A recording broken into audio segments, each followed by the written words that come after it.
What's going on in the world right now. Many of us had a sneaking suspicion or intuitive feel that something wasn't right for many years, or heard of things, and but we simply dismissed them as conspiracy theories because we've been trained and programmed to do that. That way our inquisitive minds stop asking questions and we go back to the official narrative.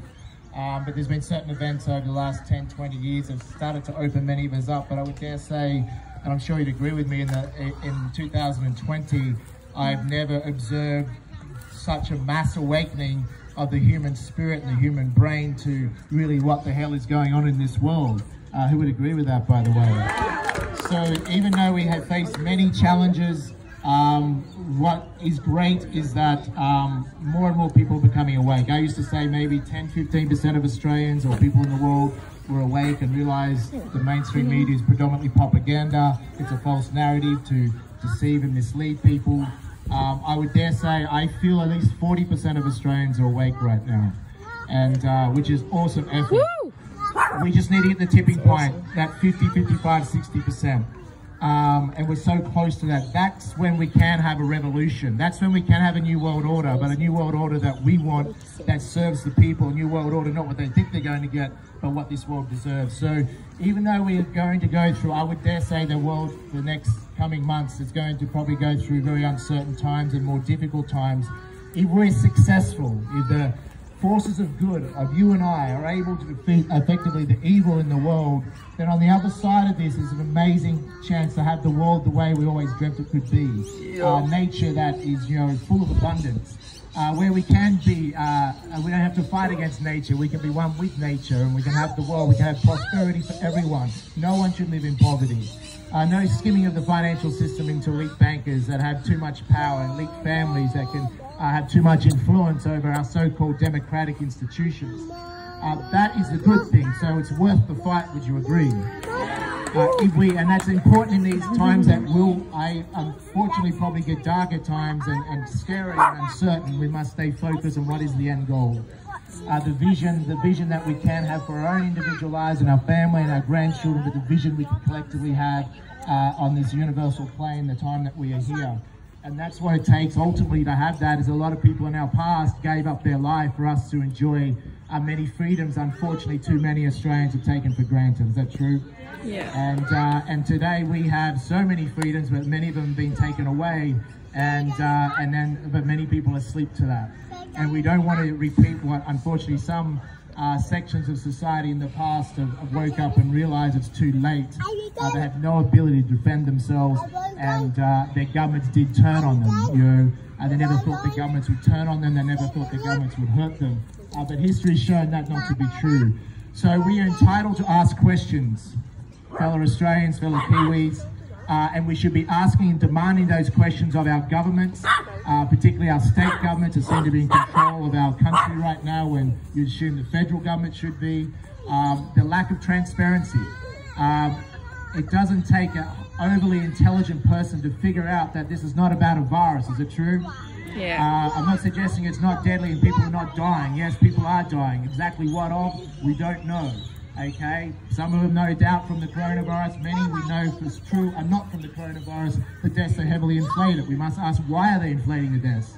Why are they inflating cases? These are valid questions. So we do know certain things, and there's many things we don't know that, of course, we're going to speculate about. But I'm a little bit fed up with the conspiracy theories pushed every day on mainstream news. I'm sure who else is a bit fed up with the conspiracy theories they push every day. And I've said to many Australians recently, I said, we don't earn the right to question. So most people, because of school taught us conformity, we were taught to obey authority. We're taught not to question, submit to the essay that the teacher will approve, not the one that we really want to do. And that taught us to just accept things. And too many people want to question any alternative narrative without first questioning what the Channel 7 News is telling you. Does that make sense? Yeah. We don't earn the right to question alternative narratives until we first question the narrative pushed, the official narrative of mainstream media. When we question that and demand evidence of that, then we earn the right to start questioning other alternative narratives. Does that make sense? And unfortunately, there's about 55% or more of the population that still accepts what's on Channel 7 News or Channel 9 News to be the truth. And I can understand that. I mean, that's the way it used to be. But that is a it's a disservice to humanity if we're not awake. Is that true? Yeah. And what is so heartening is that there's so many people around the world that are waking up, and we're not alone. And we are an army, and we need to build a very big army, because we don't know exactly what we're up against. We don't know exactly who's on our side and who's not. Okay? Unfortunately, there's a lack of politicians that will speak the truth in this country, that will stand up or even share with us what's going on. If what they're doing and what they have planned is for good purposes, they can certainly share with us what they are. Is that true? There's nothing to fear. But if they're lying about what they're doing, they're being non-transparent and dishonest, then we have every reason to suspect that something's up. And we have enough evidence now that something's definitely up. So as we go in the next few months, particularly to November, to the US election, things are going to get very, I would say, worse before they get better. So we must remain strong. We must build alliances. We must work together. Because there's a saying, as you know, united we stand, divided we fall.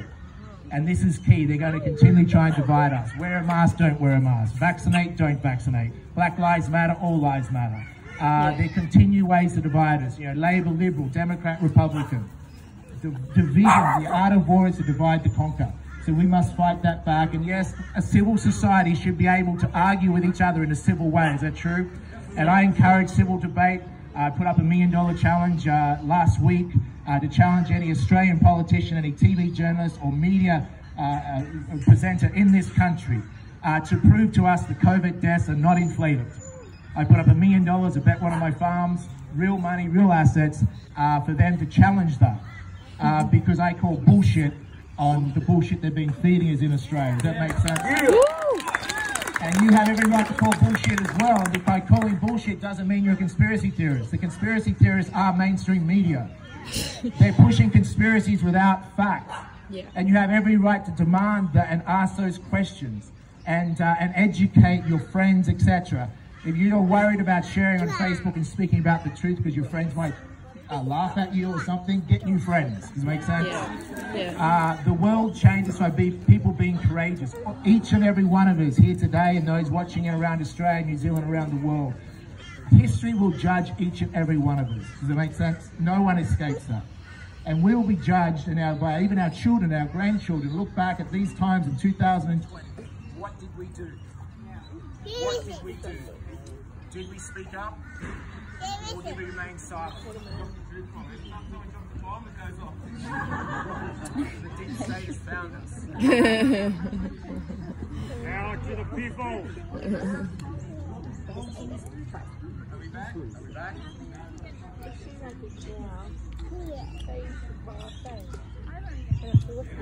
We're back.